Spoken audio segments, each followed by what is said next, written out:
Fried ரைஸ்னாலே எனக்கு பிடிக்கும் அப்படின்னு சொல்கிறவங்களுக்கு இந்த பன்னீர் ஃப்ரைட் ரைஸ் அது எப்படி செய்கிறதுன்னு பார்க்கலாமா? அதுக்கு ஃபஸ்ட்டு பன்னீரை நான் எடுத்துக்கிறேன். அது கூட மஞ்சள் தூள், உப்பு, மிளகாய் தூள்லாம் போட்டு லைட்டாக அப்படியே தவாவில் 2 ஸ்பூன் ஆயில் விட்டு 2 சைடுமே டோஸ்ட் பண்ணி எடுத்துக்கோங்க. ரொம்ப சிம்பிள் தான். இது ஹோம்மேட் பன்னீர். இதோட ரெசிபியும் ஆல்ரெடி நம்ம சேனலில் இருக்க லிங்க் டிஸ்கிரிப்ஷனில் தர செக் பண்ணி பாருங்கள்.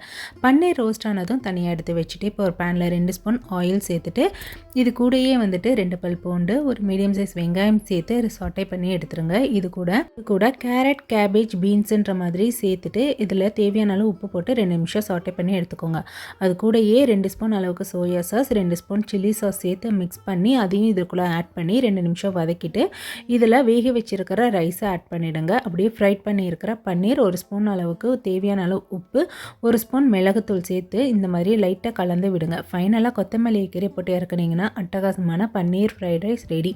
ட்ரை பண்ணி பார்த்துட்டு சொல்லுங்கள். தேங்க்யூ.